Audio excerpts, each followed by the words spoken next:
That was a spirited introduction. Thank you.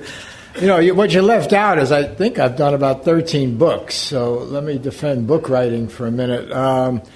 Last night I spoke to a rather large group in Laguna Woods, and the mic wasn't working. Is this mic working all right? Yeah.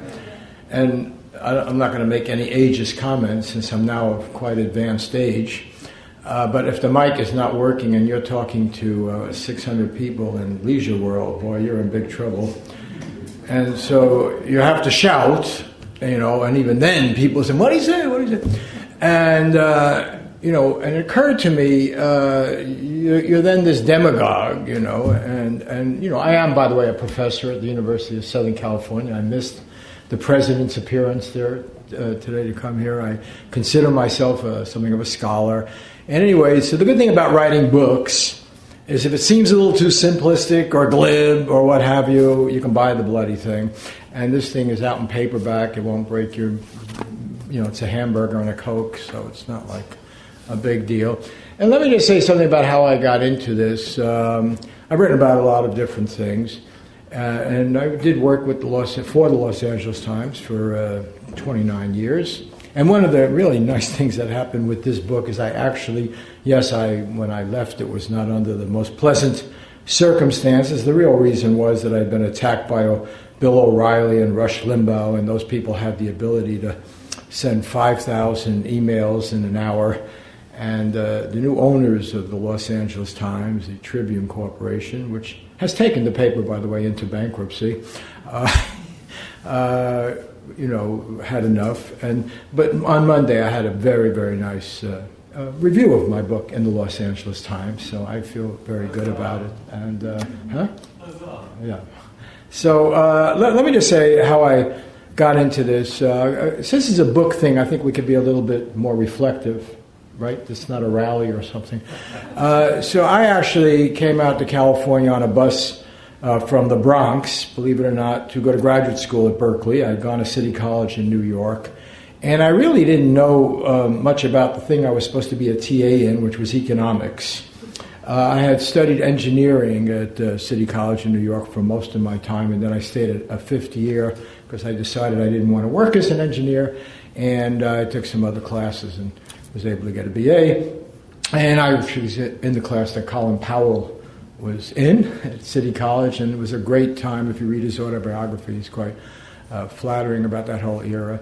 And then I came out. I had a fellowship at Maxwell School at Syracuse, where I did some economics, but not much. And then I went to Berkeley. And I wasn't quite sure why I was going to Berkeley in economics, because I'd only taken one economics class, and it was a little economic history class. And when I got there, they made it clear why I was given first a teaching assistantship and then a fellowship, is because I was strong in math and science. And I liked math and science, but I didn't see what it had to do with economics, other than statistics seemed relevant.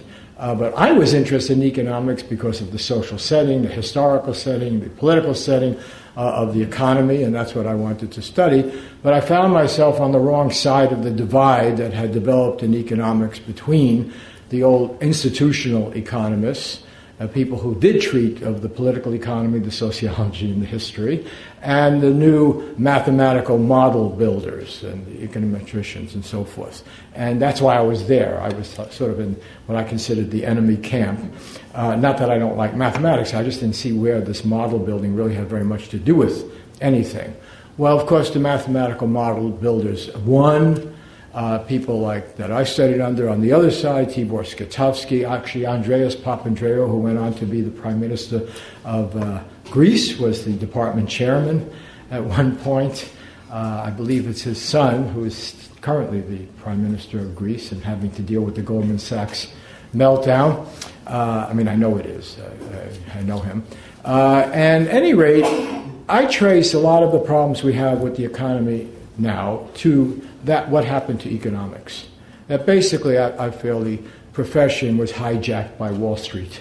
And so the whole construction of these models really became an excuse for selling things that shouldn't have been sold. I'll spell that in some detail. I do want to make one little note.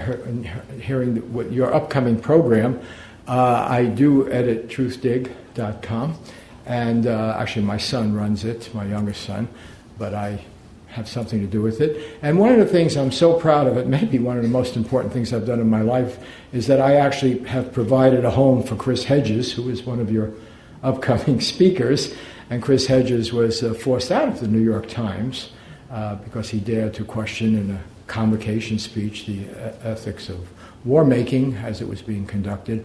And so I'm very proud of that. And if you should come hear Chris Hedges, and you should go to Truthdig every Monday morning where we feature Chris's work. I'm very proud of that. Let me tell you how I got into this particular subject. First of all, let me tell you this subject is really important. It's not going away. It may sound boring, it is the dismal science, as Carlyle once said, but we have a situation now where we have 44 million Americans living under the official poverty line. That means 44 million trying to get by in a family of four with less than $21,400. That's not kidding around. We have around 50 million people who have either lost their homes or are so deeply underwater that they're in real danger of losing it. And when you lose your homes, for most of these people, they've lost their savings, their means of retirement, their means of passing something on to their children, their means of financing their kids' education, their self-esteem, and so forth. The house in America, the home, as we all know, is the basis of the de Tocquevillian idea of a strong middle class, which is the base of democracy. And that's why we support it as a society. It's why we take it seriously. And something terrible has happened to the housing market. Houses were turned into chips to be played in the Wall Street casino. They lost any connection with the reality of the real human beings involved. And we have this incredible tragedy going on.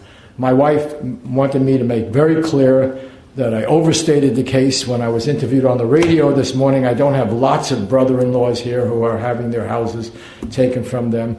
I think I have a couple. She says, well, there's only one that's actually right now in that situation.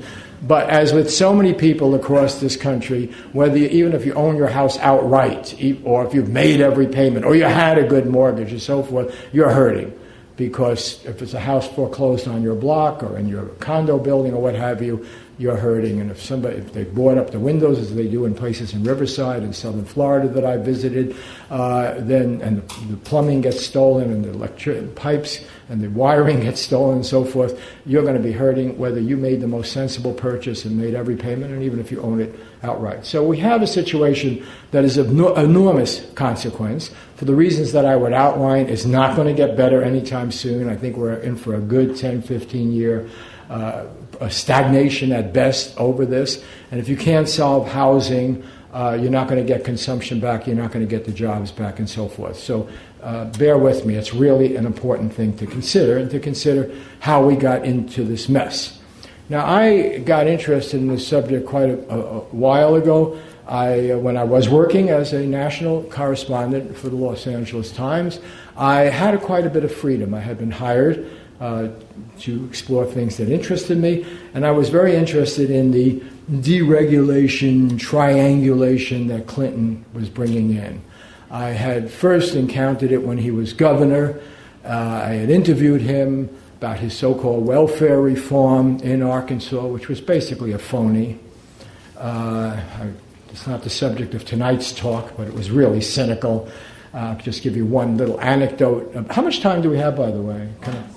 Oh, you have time. Okay. Because, at Leisure World, when the buses come, suddenly everybody leaves. And you say, wait a minute, guys, you were supposed to buy a few books, So you learn to watch how long you go on.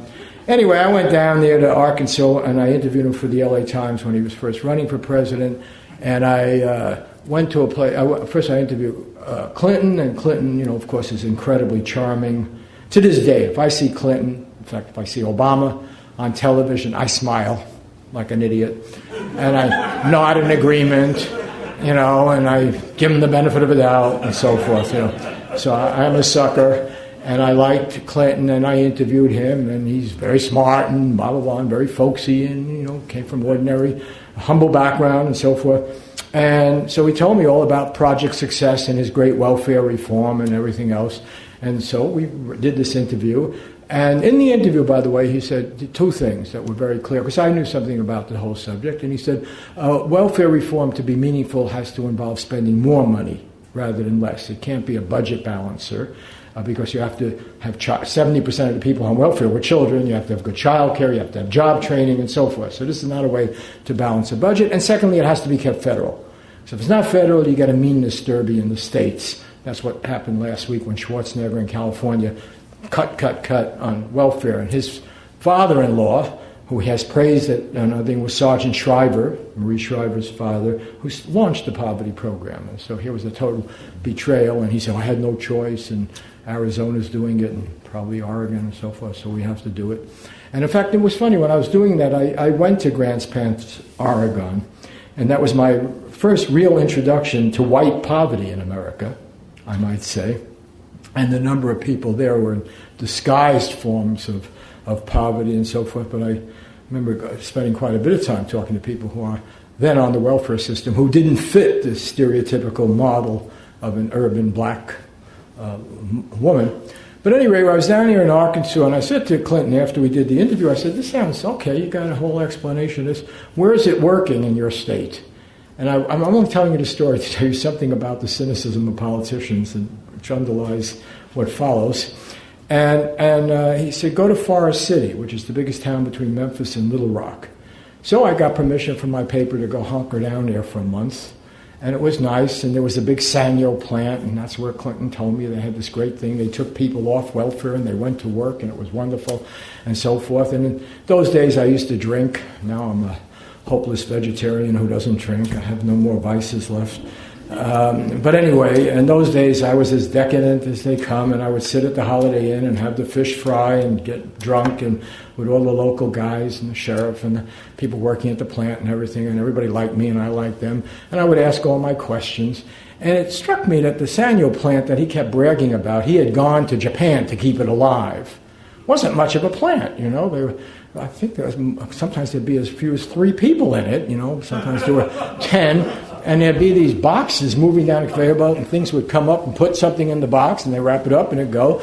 And then I finally realized at the end of the thing that it was a scam. It was a Potemkin village kind of thing, and that basically they were getting the parts from Mexico, putting it into these boxes so they could put a Made in USA sticker on it and sell it at Walmart. You know, but anyway, after weeks and weeks of this kind of thing and looking at their system and what was happening, welfare and poor people, and there's an incredible number of poor people in Arkansas, and I, at that one point, one of the guys was sort of this upper level of Japanese guys, about 3 of them, and they hardly were there. They were mostly going back to Japan, checking things out. Then there were these other guys, regular guys from the neighborhood, and one of them, the manager, took me aside. Remember, it was in a bar near the bathroom. I thought he was going to beat me up. He was so angry. He was agitated. He said, look, Bob, you seem like a really good guy, you know, and we've been talking to you and everything, but, you know, we don't get you. And what's really going on? I said, what's your problem? And he said, well, you keep asking us about this project success, and like we're supposed to know all about this thing. And you do it in front of these Japanese guys. And they don't know what it is, and they think we're supposed to know about it. So what is it? And I said, oh, no, it's this great program. See, they take people off welfare and they take them into your plant, and you're the model actually here, and they train them so they don't go back on welfare. Now they have jobs, self-esteem, they become taxpayers, and it's a great thing. He says, yeah, it sounds pretty good. When's it going to start? I said, you've had it for 2 years. Okay? And that's a true story. It's an accurate story, and I wrote it up, and no one ever disparaged it, you know? It was shocking to me. Absolutely shocking. Playing with people's lives like that. Going around the country talking about how wonderful your achievements were down there in this regard, and then in fact you didn't have them. And if you want to look at the poverty figures for Arkansas, you'll see that they don't have them, okay? Well, what did he do when he came into office? One of his new moves, the New Democrat, the DLC, blah, blah, blah, was to do something called welfare reform. And welfare reform basically ended the federal obligation to poor people, period. It even ended the obligation to keep statistics. Okay, to keep a minimal standard. And it violated what Clinton had said, which was to keep it federal and pay more money. So you do have the meanness derby, and now we can't even keep track. We have indications from the census, we have indications from food banks. We know we got a lot of poor people out there, but really what's happened to them, the standard of success was getting them off welfare. And whatever happened to them, that was their problem. That was the standard. So I bring it up because it was part of a mentality that came into place with Clinton. And basically it was, under the sort of rubric of triangulation, let's get win-win things. We'll do this welfare thing, it'll be good for poor people, it'll be good for the community, blah, blah, blah. Now, how does it apply to our banking thing? Okay. And this gets people angry with me. I know we're in the middle of election. Probably most of you feel the Democrats need to be backed. Some members of my own family went today at USC where I teach to cheer Obama on, and so forth. I supported Obama. I supported Clinton. I sent money to Obama 36 hours before the election. I sent $500 to get a T-shirt because I was worried that he might not win and so forth. So I don't like being in this position of having to blast, the lesser evil or Democrats. But unfortunately, it's the story I have to tell. And what happened here, and this is where I differ from people like Paul Krugman, who I otherwise admire, and some other liberal folks.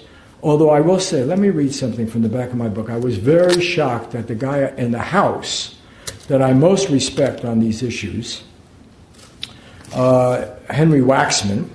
Do you know Henry Waxman? He's been holding the best hearings and everything. He sent a blurb for the book.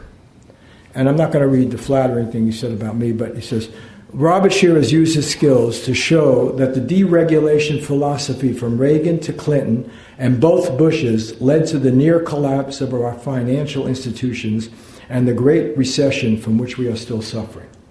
Now, for Henry Waxman, one of the 4 or 5 most influential Democrats in the House, to say that publicly, put his name on it, pretty serious statement, to take on Clinton and that legacy.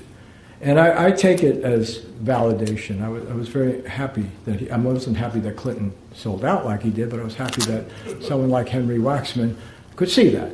So let me stress this, because it isn't said often. I mean, the easiest one to blame is George W. Bush, because we all hate George W. Bush, right? And he's our piñata. But it doesn't work here. Okay, so the first level of the problem started with Ronald Reagan. Ronald Reagan, someone I got to know really quite well. I interviewed him before he was governor, before he was president. Ronald Reagan was actually a decent fellow, believe it or not, and a pretty smart guy. And I liked him. And he was quite generous with his time. He could take a good argument. He didn't let his aides cut in on the interview. And when he was running for president, I spent more time with him than any other reporter at that time and so forth. And I followed him fairly closely. And Ronald Reagan was a complex figure. He was, in the beginning of much of his life, to his death, a great admirer of Franklin Delano Roosevelt. And Ronald Reagan, in his his only autobiography, The Rest of Me, I don't know if you remember that book, but anyway, taken from the movie line, Ronald Reagan paid homage to the FDR, to the New Deal, and so forth. And he had an experience very similar to my own. I was born in 1936. My father lost his job the day I was born. He didn't get it back until the war started, okay? And so in my house, if I could say anything, but if I said a word against FDR, man, that was it, And I remember when Roosevelt died, in my neighborhood in the Bronx, people were crying. I never saw anything like it. The whole place went berserk, crying, And and Reagan had that memory. His father got a job with the New Deal. And Reagan was very clear. Without the New Deal, there wasn't going to be food on the table. It was the New Deal, it was FDR that saved capitalism for himself. And then Reagan was a union leader. He was head of the Screen Actors Guild. And you're shaking your head no? No, I'm just thinking about how he turned. Oh, okay. So Reagan, and Jane Wyman, by the way, was quite a liberal, his first wife, and who I interviewed. And so Reagan really then what happened was, as his career was declining, he got a job with GE. Remember? He was the big GE. And I have a whole chapter in the book on it because I find it interesting, and it relates to the current thing. And he drank the Kool-Aid at GE. He went to every single plant. And in those days, GE was a good company. GE made good products. good light bulbs, good refrigerators. They were highly unionized. They had a very aggressive union, the United Electric Workers and the IUE, which was a CIO union. They had, very good working conditions, good retirement. And he went to these plants and he found happy workers and happy managers and making good products. And he said, hey, get government off the backs of business. Why do you need government? So forth and so on. And he developed, he became the poet of this thing. And one of the sad things about it is that GE, at the time when we had our banking meltdown, GE is one of those companies that almost went bankrupt. Why? Because GE had stopped paying attention to the light bulbs and the refrigerators and had started doing banking. And GE Capital, at that moment when the banking meltdown happened in 07-08, was receiving 2/3 of its profit from GE Capital. And GE Capital was doing the same thing Goldman Sachs and Citigroup and the other banks were doing, which was packaging credit defaults and derivatives and all of these newfangled things and selling them and so forth. Same thing happened to General Motors. General Motors Accepting Corporation, got into all of this very deeply and was a major source of profit. But what happened with Reagan is he certainly had the song, get government off the backs, blah, blah, blah, let business do its thing, and he was therefore applauded by big and small business. The fact of the matter, and here's where Krugman is wrong, I don't want to pick on him, but just as sort of the sharpest guy around on the liberal side, it's all too convenient to think it was Reagan that did it sin. Now, Reagan did some bad things. One of which, for instance, is that Fannie Mae, an institution that came out of the New Deal, was forced to become a private company. And when you hear conservatives say, oh, this is all because of bleeding heart liberals and Fannie Mae, and they wanted to put poor people and black people into houses they couldn't afford, and that's where we got the mess, it's a big lie. It's a big lie not because Fannie Mae wasn't important. Fannie Mae was very important, and the news this week is that we're going to be on the hook for Fannie Mae and Freddie Mac probably for close to $400 billion, bailing them out, and there's no question Fannie Mae and Freddie Mac played a very bad role, but they weren't do-gooder organizations. Their chief executives didn't get the $160,000 the guy running the post office got. They got $15 million, $10 million. And they got it because they were basically private banking institutions. They had been encouraged to trade on the stock market. Their bonuses were dependent upon the profit, that their quarterly reports, and their quarterly earnings, and that's what it was all tied to. They became, in effect, just like any other big banking operation, okay? But that is one thing Reagan did, and there were other things. I'm not going to exonerate Reagan here, but in the main, because of the savings and loan scandal, remember we had this collapse in housing, we had the warning, under Reagan, and because of that, he came under enormous pressure, including from Republicans, to tighten regulations rather than ease them. And at the end of his tenure, Reagan held his nose, very clearly said, I don't really want to sign this bill, but I have to. And he signed a bill tightening financial regulation. Okay? As I say, I document this sort of thing in the book, so you can read it. The next president, the first president, Bush, wasn't interested in this and wasn't interested in too many things. And there was no movement on this. Then Bill Clinton came in. And it's very interesting how you do your work as a journalist, but I kind of had figured this all out, because I was, like I said, I was there when they were doing this and everything. But when I finally, had the book going to the galleys, and, I'm the kind of person who I wake up at 4 a.m. and I think I'm full of shit and I got it wrong and I better go check again and my column's all wrong and my wife tells me go back to bed, and nobody cares anyway. And, but I have that habit, I question. So, there I was going through the Oakland airport, and it tells you what's wrong with our national security system, that I somehow sailed through, but Robert Reich is spread-eagled like this. And they're wanding him, While my cabinet had very high security and everything. And so I had an opportunity to interview him. So I said, hi, how are you doing? We know each other. And I said, I just got the book. I'm sending it off. I want you to read it and everything. It's great, But I said, really the most disturbing thing I've discovered in this whole thing in the book. And so we then went and talked. I said, this really strikes me as really the whole thing is a Clinton bubble. I had to really come up with a simple, slow Clinton bubble. That makes me uncomfortable, and so forth. And we talked. And Robert Reich told me, he said, look, it did all start. It started when Robert Rubin, Alan Greenspan, and Clinton met and decided, they made a deal. And what happened is, and I had already had that in the book, but it was nice to have this validation.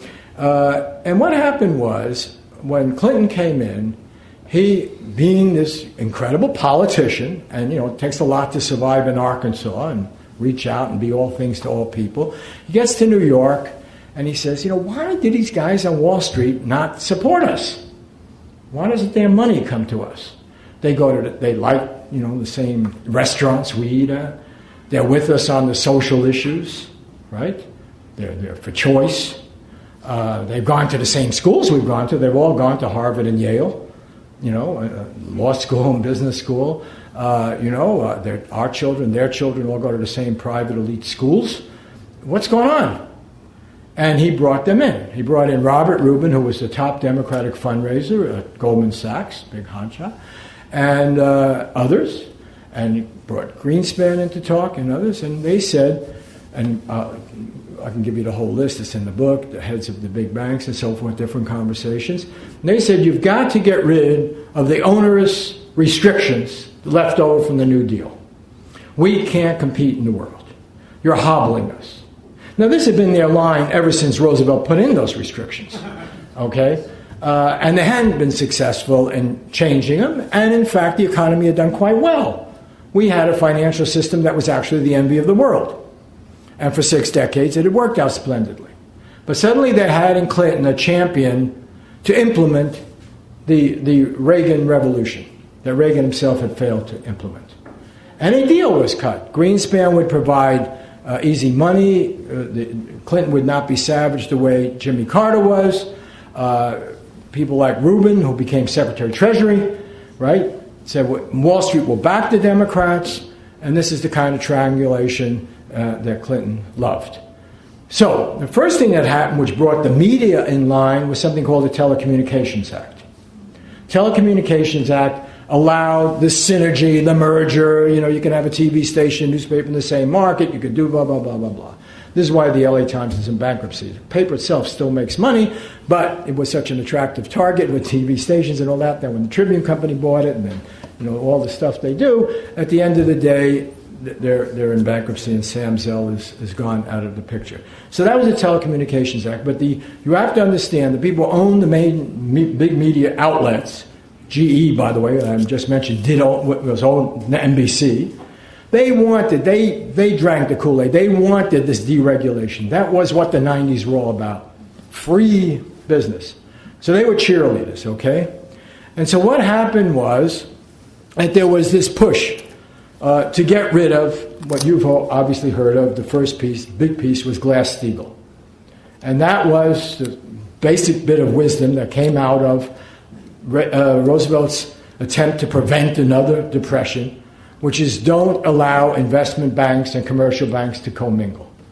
The reason being, commercial banks are supposed to be dealing with the hard-earned money of depositors and regular people. They are not sophisticated. They have every right to expect to trust their bank. It's their savings, and they should trust the bank in giving them mortgages and all their dealings. And commercial banks should be heavily regulated because, after all, we're not all supposed to be experts on the fine print of contracts. And so you should be able to go into your local commercial bank, put your savings, and assume it's going to be safe, and that there's a government regulatory function, and there is also government deposit insurance, right? So this was made a conservative, solid, basic business to help ordinary people. And you should know in this country we've had a long populist history of suspicion of the banks.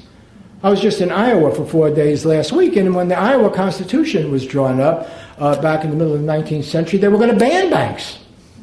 And they finally allowed certain category. In the state of California, we had a limit on usury, as did, I think, 23 states. By the way, if we are a nation under God and we keep invoking God, as it comes through us through the Scripture, had nothing to say about abortion and very little about homosexuality and an awful lot to say about banking.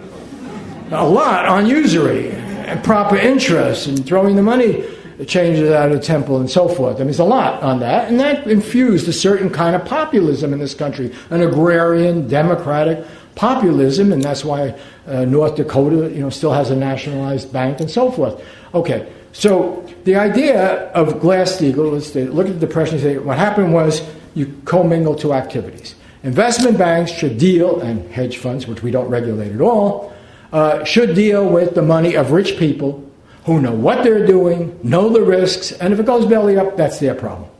Okay? And the government will not have to step in, they won't be too big to fail, we don't have to bail them out. And there should be a wall between investment and commercial banking. That wall was destroyed by the reversal of Glass-Steagall, something called the Graham-Leach-Bliley Act. Phil Graham, who had been a Democrat when Reagan came into office, he switched parties, ran as a Republican, and became the main person pushing this. The head of the Senate Banking Committee is a Republican. His wife, Wendy Graham, also an economist, was a major person pushing this radical deregulation. When that happened, I remember being at those hearings. There were very few people who sounded the alarm. There were only 8 senators who voted against it. One of the tragedies, and if I give you one political message tonight, Russ Feingold was one of the 8.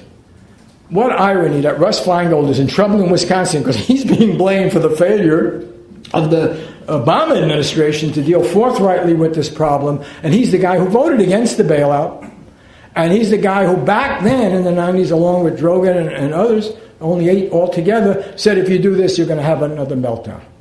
Russ Feingold. So if you do anything else, okay, for this election, I don't know if this violates church-state relations or nonprofit or bookstore etiquette or something, but if you want to send money to somebody, send it to Russ Feingold.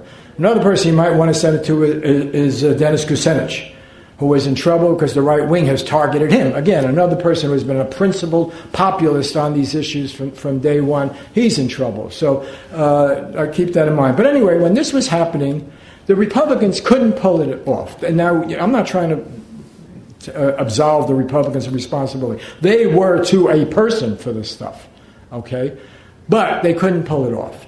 Every time it got close over those 60 years, there was a revolt from other people, ordinary people and so forth, and it was challenged. What happened here it was that, the mood was then deregulation, boom, boom, the dot-com, everything.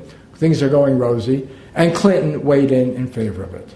And the person who weighed in most prominently was his Treasury Secretary, Robert Rubin. Okay? And Robert Rubin, it's interesting, these guys are always celebrated as brilliant. I don't know if you notice. Anytime you hear somebody described as brilliant, you should be suspicious. Lawrence Summers, you never read about Lawrence Summers, and yet if you can trace the whole record, you can't find one sound idea that ever came out of the fellow. But anyway, what happened was the thing was triggered by the desire of Travelers and Citibank to merge. And they merged. They were able to merge because they got a temporary exemption from Greenspan at the Fed that it's okay, but for 2 years. And it was a clear violation of Glass-Steagall. Why? Because Travelers was no longer primarily an insurance company. It is part of it now. They've divested, but it wasn't. They picked up investment banking and so forth. Citibank was a bank. So they were a clear violation of the law. And they had a temporary dispensation. Now, when they merged together, and the understanding was they better get this law changed or it's not going to work, I just want to tell you something about the caliber of the mass media. No, I really do, and I worked for the LA Times, and I had a good experience. But I was only at those hearings because I demanded to be able to go. Okay, and I remember being at those hearings, and there were mostly people from the trades, the lobbyists. The lobbyists were writing the laws. Lobbyists always write the laws. You should understand that. And they spent $300 million in that cycle getting the law changed. And I remember being at the hearings and going up to people that were very well-intentioned people, including Barney Frank and others. And, what is this stuff all about? And I'm not going to claim to be the great expert on everything, but I do have the confidence that I can figure this stuff out if I put enough time into it, okay? And that is the one thing I got from City College of New York or something, you don't have to trust other people. So I would go up to somebody, and a congressperson, and I'd say, and I had good contact, and I was representing an important newspaper, and I'd say, what is this really about? I've been reading this language, and I don't quite get it. It seems to me terrible. Reversing something that was really working, and the elected official would invariably say, Bob, I got another meeting, and you're a great guy. I really love what you do. I love what you do. They always love what you do, Hillary Clinton told me I was her favorite columnist in the whole world. So they love that. He said, but, this stuff is very complex, very complex. And he said, so, why don't you talk to Charlie on my staff?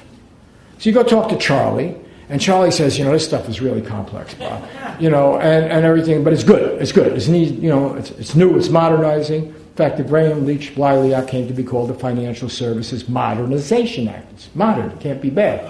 Modernization. And so the staff guy would then say, go talk to Harry. Now, Harry was always a lobbyist, only it wasn't always Harry. These days, lobbyists are no longer white guys with big bellies at the bar. These days, you want a transvestite Chinese person, you got it as a lobbyist. You want an old white person, you got it. You want, lobbyists come in all colors. There's a rainbow coalition of lobbyists. They're very smart about it, and they'll tell you what you want to hear. You want a liberal, you got a liberal, so forth. And the lobbyists would be writing the bills, okay? And you'd see it in the markups and everything else. And there were very few people who objected. I mentioned a few, the senators who did, a few members of the House, very few. Not the Black Caucus. Jesse Jackson came in to weigh in for this.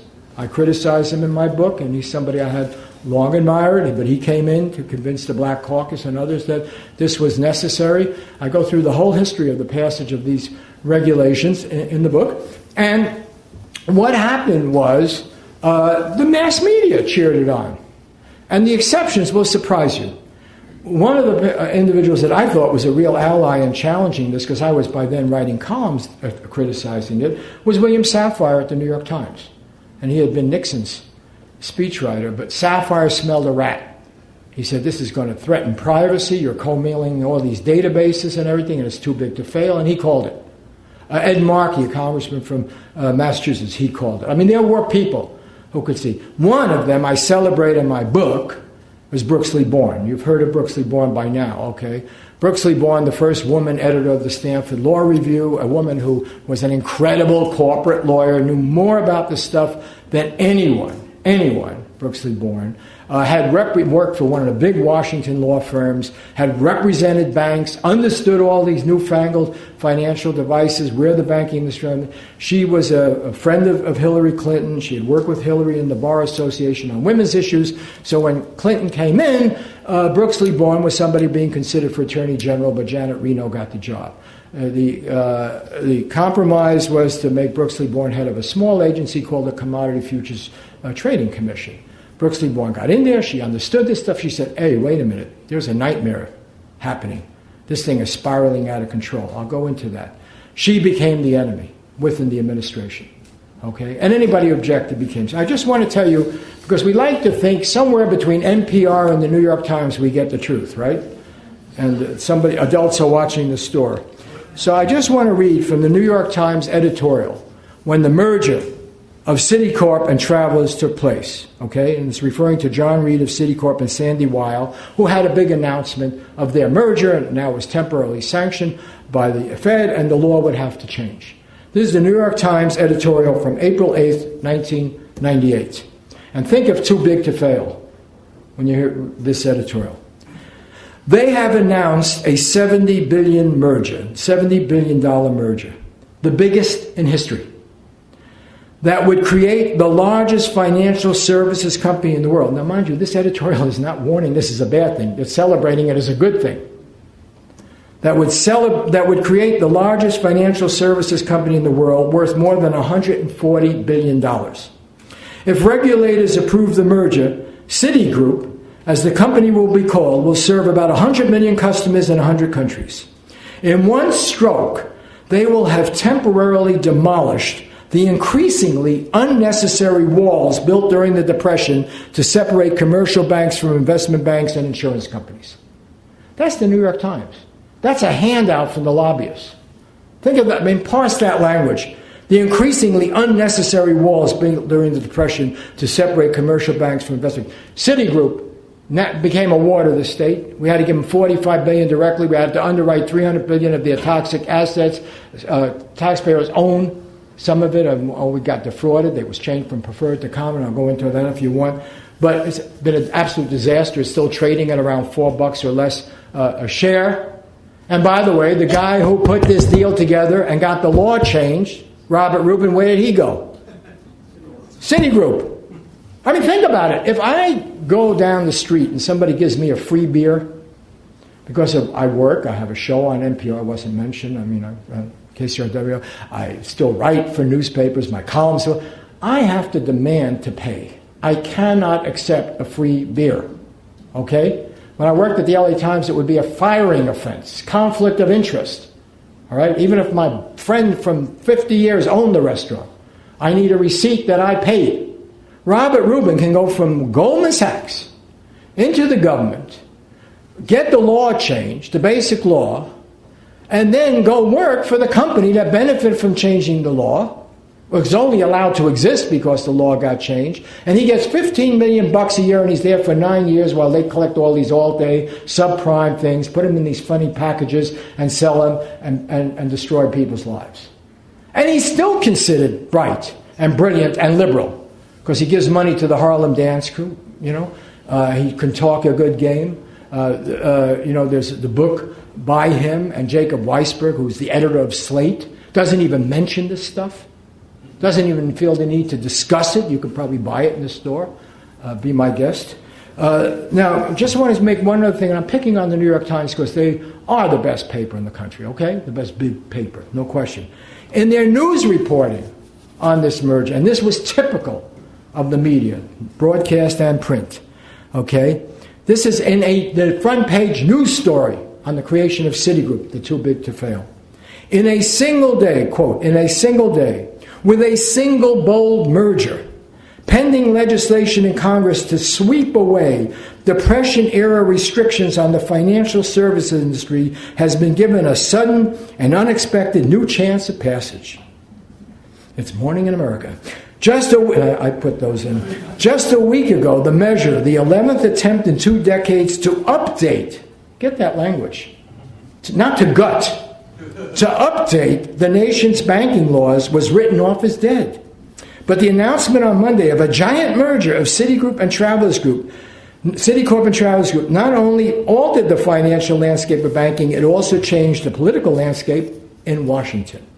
And then they describe how the bill gets written, okay? Indeed, this is again quoting from a news story in the New York Times.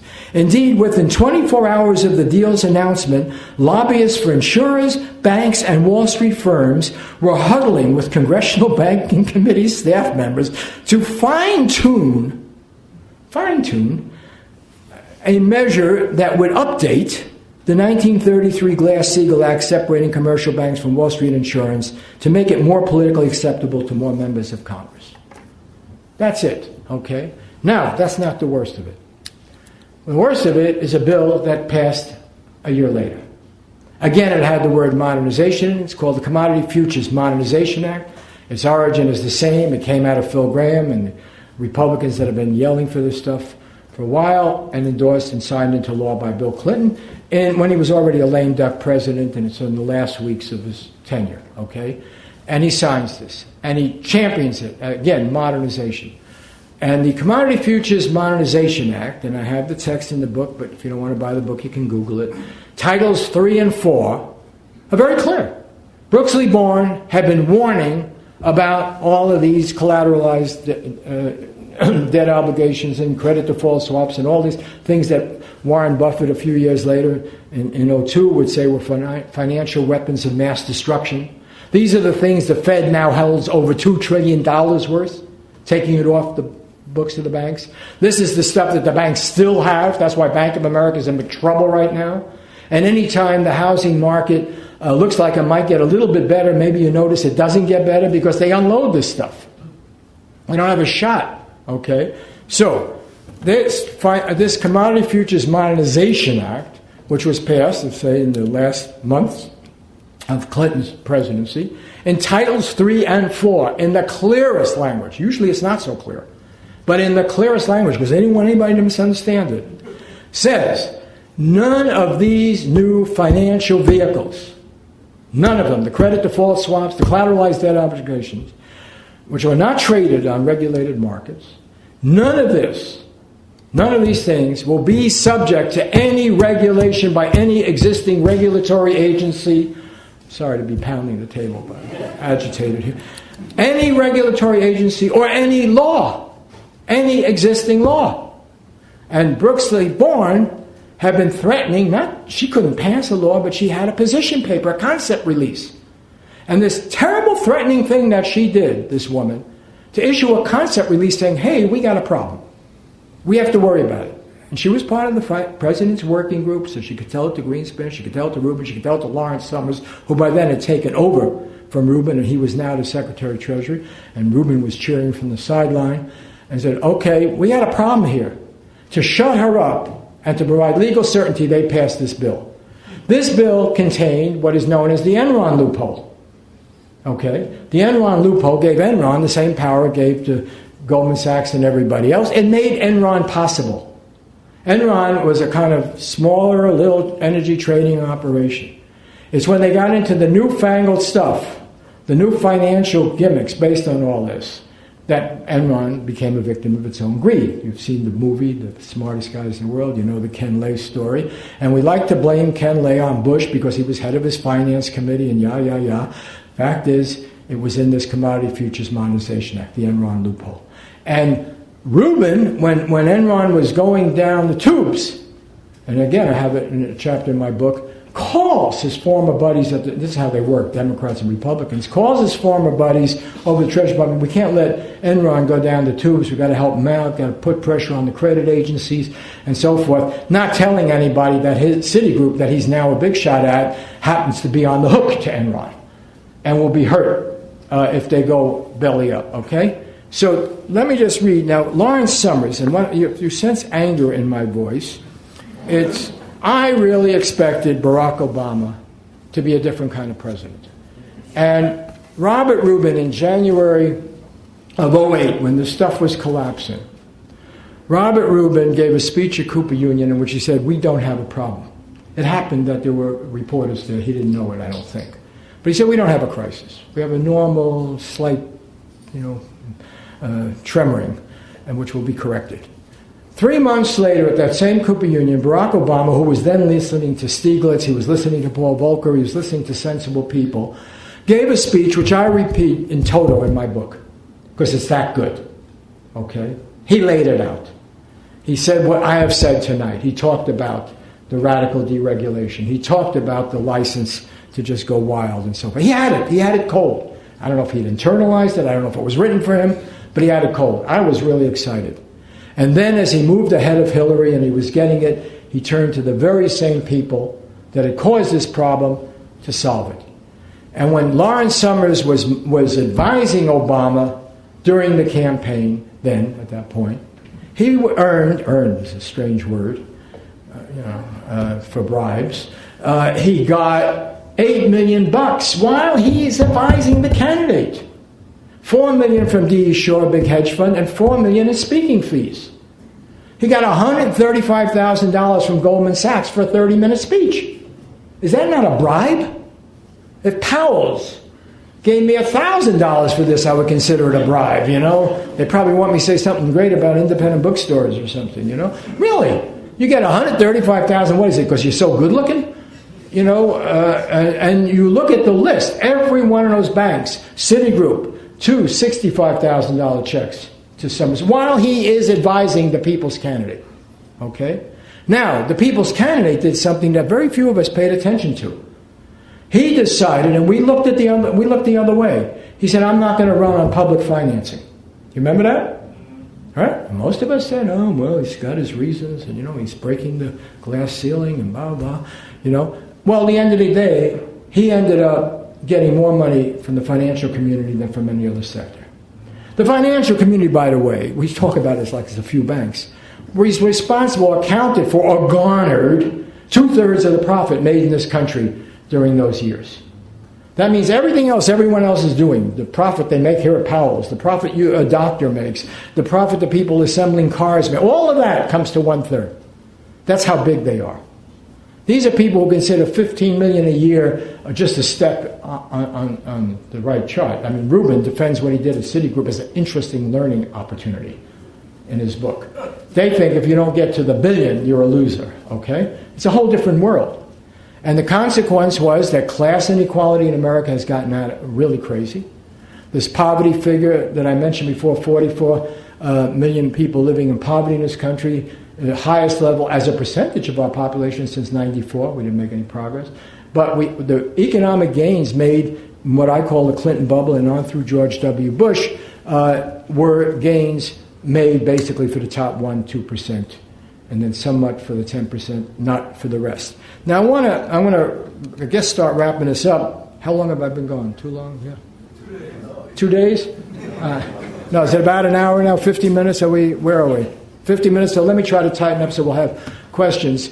But I just want to make a point because there's a lot of discussion about, we're all responsible. That's Rubin's line. We're all responsible.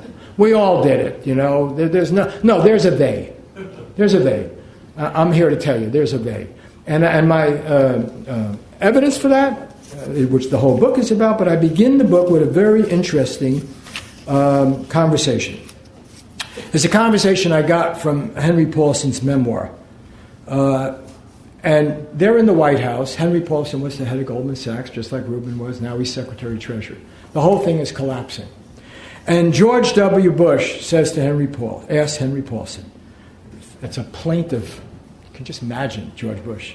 You know, they had one great charm, George Bush. He was not afraid to admit he was stupid. Or I shouldn't say stupid, ignorant. He's probably not stupid. I mean, ignorant. How could he be stupid? He went to Yale. But anyway, George Bush asks, how did this happen? The President of the United States. The whole thing is collapsing. How did this happen? He asked his Secretary Treasury. His Secretary Treasury responded, quote, it was a humbling question for someone from the financial sector to be asked. After all, we were the ones responsible. Henry Paulson. Now, when you read Paulson's book, which I'm sure is for sale here, his memoir, you'll find something very interesting. At the time he was talking to the president, Paulson, who had been head of Goldman Sachs, which had been a leader in packaging these financial securities and so forth, was unaware that mortgages were at the heart of it.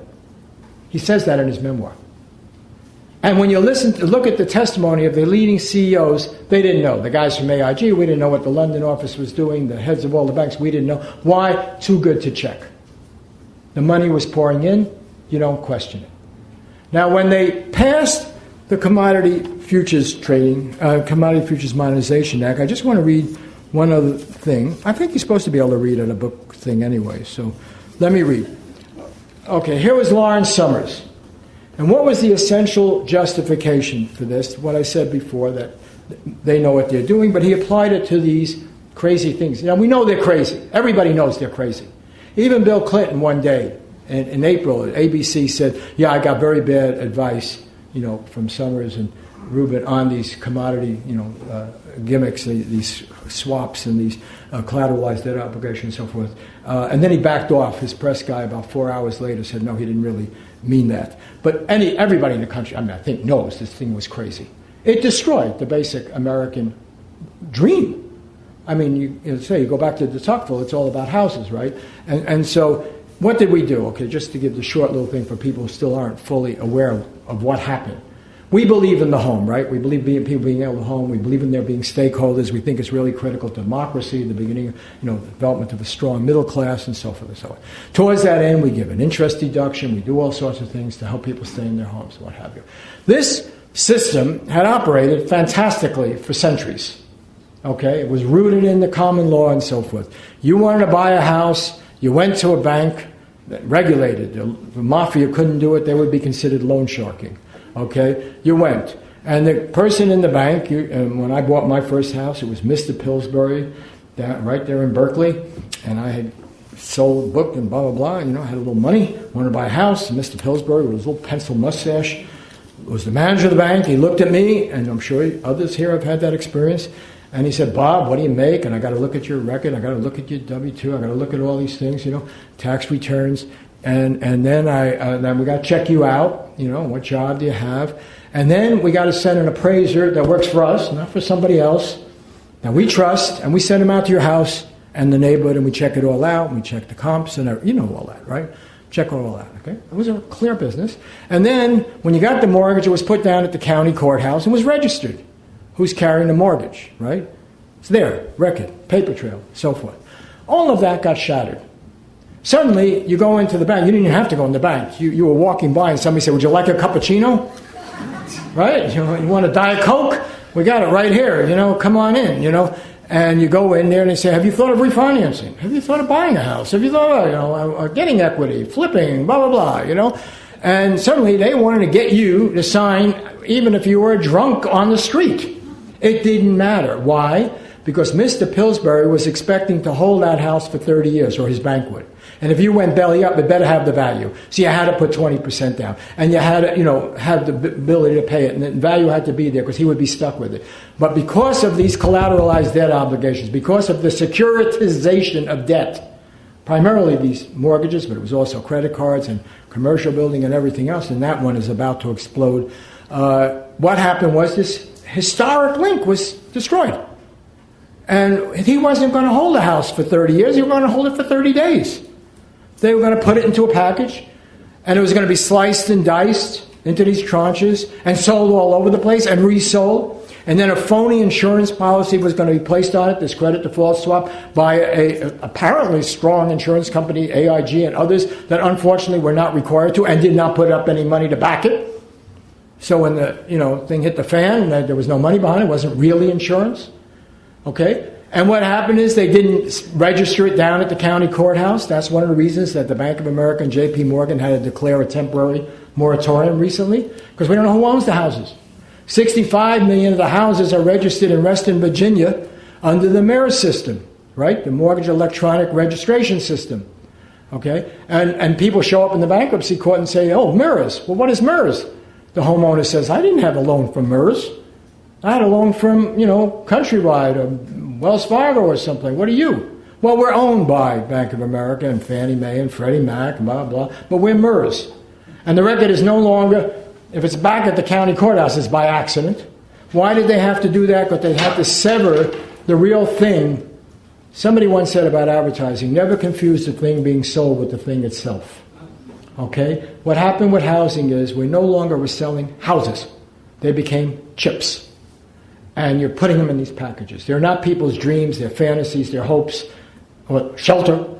They become poker chips in the casino of Wall Street. So in order to do that, you've got to be able to move it around. You can't be running back to the local county courthouse and changing it every time. That's where the MIRRS system came in. The MIRRS system came in originally because of a merger between Countrywide and Fannie Mae. All right, Angela Mazzillo. And what they did is, Fannie Mae and Freddie Mac, in pursuit of these greater profits, wanted more product, more security, more to sell and blah, blah, and get cuts. And Countrywide was the biggest seller. And Fannie Mae Johnson, the head of it, former Walter Mondale chief of staff, a lot of Democrats very active in those agencies. And Franklin Delano Roosevelt, who took over after him, was named after Franklin Delano Roosevelt. Anyway, FDR. They brought Countrywide in. Angela Mazzillo was made head of the advisory committee and got Fannie Mae and Countrywide came up with this thing called the clues and mirrors. Clues system said, you really don't even have to talk to a human being at the bank. They don't have to check you out. We got to move faster. So we have a computerized program. And we put the data in. Hey, you qualify. Oh, you didn't qualify? Let's change this variable. Okay, let's add another variable, all right? And then you'll qualify, okay? And then the MERS was the registration system that totally disconnected it from any local accountability, which is, after all, housing always was a local county enterprise. That's what happened, okay? And if you want the end of that story, who did Obama appoint? I know people think I'll pick on Obama. But I'm really angry this week, and I wrote a strong column about this week, because who does he pick to be the head of his national security advisor? Doesn't require confirmation. Donilon, right? What did Donilon do? Now here, your national security advisor is a person who can very easily hide behind secrecy, right? National security. You got to trust this person. No, that they're not covering up torture and they're not getting us into wars that we shouldn't get in, right? This has got to be a splendid, moral human being, right? We're counting on him as a people because, national security. He picks the guy who was the top lobbyist for Fannie Mae from 99 to 2005. He picks him. And this guy was there when they got slapped with a $400 million fine for cooking the books so they could jack up their own bonuses. This is the guy he picks. And Johnson, who was head of it, was the head of Obama's selection committee to be, for the vice president. He had to get out because he was one of those friends of Angelo who got those sweetheart loans and so forth. So I'm going to end with one final thing because I think this is a case of the best and the brightest. This is Vietnam all over again. What Halberstam wrote about. We're trusting people coming out of Harvard MBAs and law school and Yale and all of these places, and SC. We didn't have an ethics course at our business school that mattered anything, and we don't really stress it in the law school, and they don't at UCLA, and they don't at Berkeley, and I don't know about Oregon, but I'll bet you check it out. If they've got strong ethics there now, it's something that's come since the meltdown and not before. But, it wasn't taught. What was taught was how to make money, how to succeed, how to stay on the right side of the law, and if the law is inconvenient, change the law. That's what they do. The old song from Woody Guthrie, some will rob you with a six-gun and others with a fountain pen. So the reason I call my book The Great American Stickup. So I want to center and end on this figure of Lawrence Summers, the man that Barack Obama turned the whole thing off. And what happened was basically Obama, despite his knowledge and everything, came in and implemented the Bush policy. Okay, that's what happened.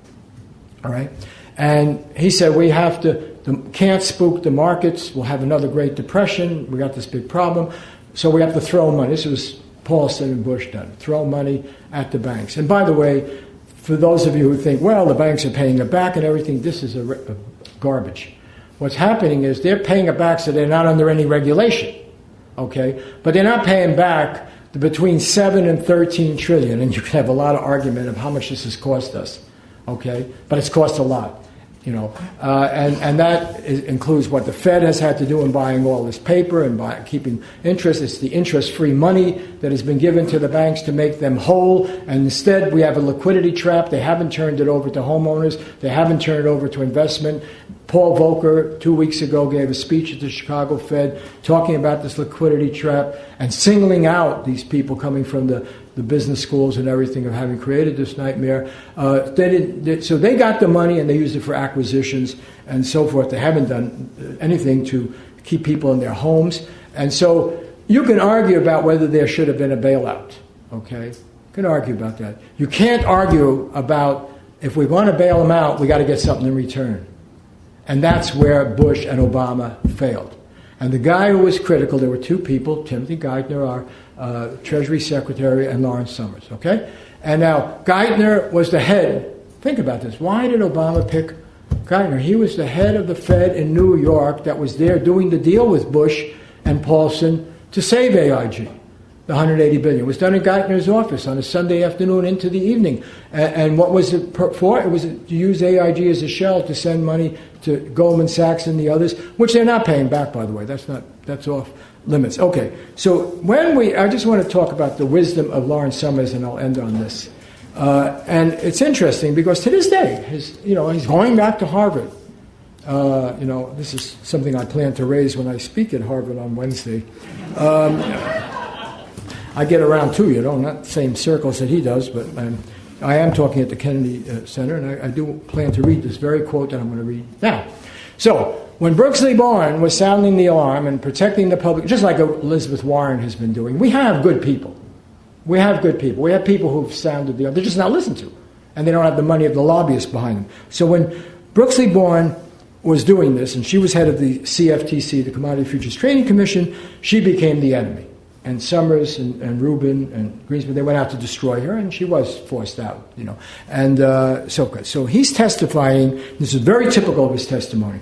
Testifying in Congress, he says, Mr. Chairman, he's explaining why we need to totally absolve all of these things of any regulation.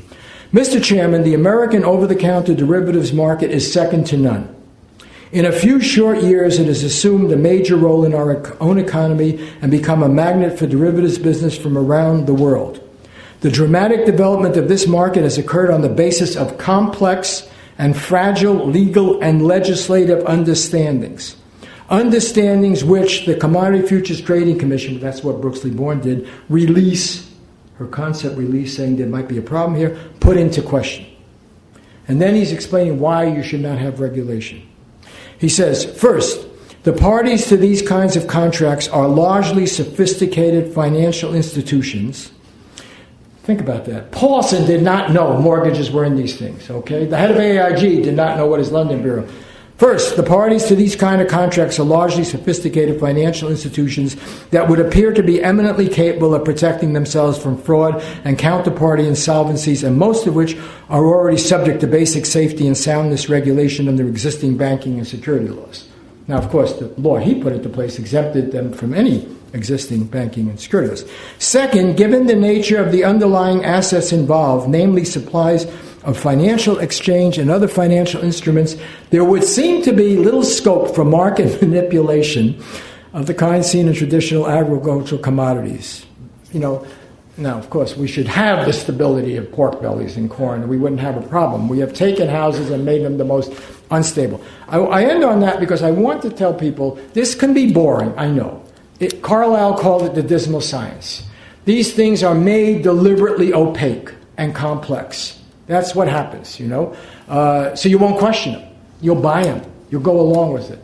But the fact is, for all of the intelligence and education of the people who concocted this whole thing, and I call it the Great American Stickup, it was a stick-up. This is not an act of God. This is not one of those enduring problems we have or systemic problems we have other than the power of money. But this is not global warming. It's not being able to compete with China and India. It's not, using our resources, our carbon footprint. We have major problems that are not going to go away. This is man-made. This was a scam. This was a stick-up, okay? We didn't have adults watching the store protecting the public interest. Ralph Nader is off the scene. There is no serious consumer lobbying activity. There's no one protecting consumers. And the people we trust, because they talk a good game, don't do it for us. You don't have adults. So I'm going to end with, I know I promised to end a long time ago, I'm going to end with one final, very big thought, okay? My big thought for the night, my next book. But I get into this. How does this happen? Where is this? We all want to vote. We all care. We all want progress. We support people who sound good, talk a good game, and so forth. What is rotten in the system? Okay. What is rotten in the system? Now we've gone from one kind of ruling elite to another. Our founders did not anticipate a ruling elite. They anticipated the rule of white males. I'll give you that one. But they thought we're going to live in an agrarian society. Okay? And basically people would know which end was up. Should we put a road there? Should you tax this? Should you do that? They would have the information. There was no concentrated mass media to be manipulated. Anybody could have freedom of the press. You could have one. You just become, town crier, or you put out your broadsheet or pamphlet or so forth. So it was an idea of that knowledge and informed. I'm going to end in 1 minute, so don't get nervous. Okay, but it's a big idea. These people deserve it for the money they paid. So we developed the corporatization of American life. And of course, the Supreme Court has now dignified it once again that these are individuals. Secondly, the elite in that big corporate structure that governed for so many years, the blood started to run thin. Okay, the thing got complex, and inherited wealth, going to privileged schools and so forth wasn't cutting it. There was too much pressure from below and it was failing. So we developed an alternative idea of the meritocracy. And the meritocracy was supposed to open power to anyone who was smart and hardworking, level playing field.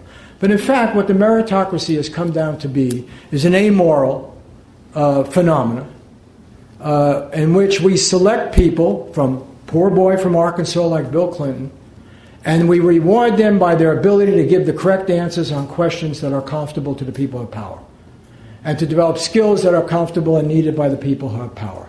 And so the meritocracy then becomes, as Chris Hedges has written about brilliantly, a training ground for the new systems managers. And we reward them with enormous amounts of money. You can take a poor kid from, the South Bronx, and if he's got the right math skills and tests well and gets the right SATs, and you shoot him off to Harvard or MIT or something, this kid can think of becoming a billionaire. And so this meritocracy, which we all in our gut want to trust, because we think, the Barack Obamas, they're good, they're more typical of ordinary people, they come from more ordinary backgrounds, they will care about ordinary people, but what they've learned in their education is to betray the people that they come from. That is the sad story of this meltdown. So let me end on that. And do we have time for some questions? You're allowed to clap too, by the way.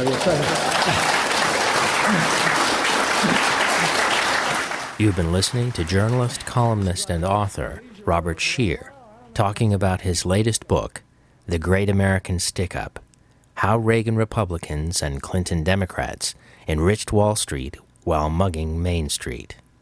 In a moment, we'll return to a brief question and answer segment from the presentation. Robert Scheer is chief editor for the online magazine Truthdig. His many books include The 5 Biggest Lies Bush Told Us About Iraq, The Pornography of Power: How Defense Hawks Hijacked 9/11 and Weakened America, and Playing President: My Close Encounters with Nixon, Carter, Bush 1, Reagan, and Clinton. Robert Scheer is currently a senior lecturer at the University of Southern California's Annenberg School for Communication. And now we return to the conclusion from the program. Robert Scheer spoke at Powell City of Books in Portland, Oregon on October 22, 2010. There were 2 questions asked of the speaker. The first question was why he didn't mention the role of rating agencies in the economic meltdown. The second question was what can be done? What can we do about the financial crisis and the economic and political system that brought about this crisis? Your question is absolutely accurate and good point. The ratings agencies were part of the process. Obviously, the rating agencies were manipulated by the banks. They paid by them. They were influenced. They were not regulated. The regulators did not use their job, and they actually had their power undermined, and the book discusses that. So that's very important. Yeah, it's in the book. And your question, what is to be done? I get that question all the time. I don't have any huge thing. I believe in an informed public. Okay, trust me. Yes, it's fine to speak and everything, but this is work. Okay, I do it because I see a payoff. I see it when Amy Goodman does it. Amy Goodman has become something of mass media. When I've been on her show twice with this book, it does more for sales than anything else I can do. It goes right up there. We can develop counter institutions. There are good outlets. I don't want people to get demoralized. We do win victories, okay? We have historically. And what we have to do, the really sad thing that's happened now, is that the right wing has been able to capture the populist energy and is speaking for people hurting. People are hurting in this country. And the Tea Party is a faux populist movement that is speaking to their pain. And instead of blaming Wall Street, although there were a few, Rand Paul and one or other, a few sincere libertarians, but in the main, they're not blaming Wall Street. They're not blaming, what is really big government, which is Wall Street's ownership of it and the Supreme Court. They're blaming immigrants. They're blaming liberals or what have you. So it's a faux populist movement. It's quite dangerous. This approach is very dangerous to the survival of our society. We've seen it. We saw it in Germany and other places. If you have economic collapse and you look for scapegoats and don't deal with the real problem, you get massive instability. We know that. I say, though, instead, what you have to do is become informed and not accept the idea that adults are watching the store. It's one of my big ideas, They make the stuff more complicated than it should be. They lie to you. Yes, we have a huge PR industry. We have a huge industry of lawyers that present their case. We have very few people that speak for the consumer, for the average person. And people have got to get involved. And so I applaud the grassroots energy of the Tea Party movement. And what happened to the progressive side, if the Republicans had captured the White House and Congress and done what they're doing now, we would be in the streets. That's my view. And we would be tapping into the pain of a lot of people, you know. But in fact, we have been co-opted. You know, this guy that we thought was going to be great is the president, and, you know, come on, he really sold us a bill of goods on a number of issues, by the way. A number of issues, with torture, you know, come out against the intelligent decision on don't ask, don't tell. Yeah, I mean, go through a number of things. So we've been co-opted. You know, it's sad. Now, that doesn't mean I want to write him off. I want to put pressure on him. I'm not for throwing anybody overboard. But I say, you know, we got to do what the conservatives did in this country. When Barry Goldwater was defeated as soundly as George McGovern was, the Republican conservatives did not fold up their tent. They said, we have our core principles and we are going to fight for them, and they captured the Republican Party. The Democrats, when McGovern lost to Richard Nixon in that same kind of proportion, folded up their tents, the liberals. Said, oh, well, no, we have to sell out in order to be successful. We have to accept the leadership of the Democratic Leadership Committee and so forth and so on. I think it's a big mistake. And so I am here because I'm trying to rouse people to ask the tough questions about it. I'm going to take 2 more questions and then go. You and you. 3. The final question from the audience was about which generation is most responsible for our dysfunctional political process. This member of the audience argued that it was not the Eisenhower backroom dealers of the 1950s, but the baby boomer generation voting as adults. Okay, okay, this is getting far afield. I see people leaving, and the bookstore is going to get furious with me. So let me, I'm sorry, I have to end this, but let me just say, no, it's not the problem of the baby boom generation. What it is the problem of the watering down, if you like, of our politics. What mass media does, what advertising does, what lobbying does, what money does. And it leaves the average person cynical. It leaves them clutching for, leaders that seem to be doing the right thing and betrayed. We have a broken political system. We just better recognize that. We have a broken political system. It is true. It's the only system we have. It is true. It is in many ways better than, other things out there, although I would not compare it favorably to what happens in most of Europe. But in the main, we should recognize the degree of the problem. And most people in this country either are, at this time, in response to what is the greatest crisis we've had since the Great Depression, let's not kid ourselves, are either going to these false prophets, right, or looking the other way and not dealing with it. And so I'm going to conclude on this because I don't want Powell to never invite me back again because we didn't sell any books. But I do want to say I wouldn't be doing this. I wouldn't be writing books. There's a lot of things I like to do. I like going sailing and I like eating and I like, there's a lot of things I like to do and so forth. I do this because I think there is a payoff. I think if you didn't have Chris Hedges, if you didn't have Amy Goodman, if you didn't have people organizing on the grassroots level, we'd be in a lot bigger trouble. And what we have to do is establish a progressive narrative that stands and has its own integrity and doesn't surrender to the flavor of the month that is given to us by the Democratic Party. So that's it.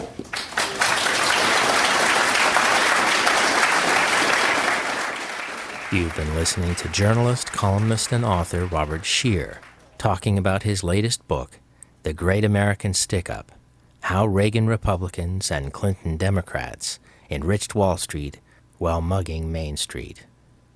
To learn more about the many topics discussed in this lecture, please visit the TruthDig website at truthdig.com. This program was produced by PDX Justice Media Productions of Portland, Oregon. To find out more about our work and to access our growing library of free, on-demand streaming video and audio programs, please visit our website at pdxjustice.org and write to us with your questions and comments at pdxjustice@riseup.net.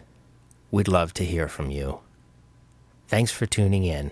And thanks for supporting listener-sponsored radio, public access cable television, net neutrality, independent bookstores, and all forms of grassroots, democratic community media.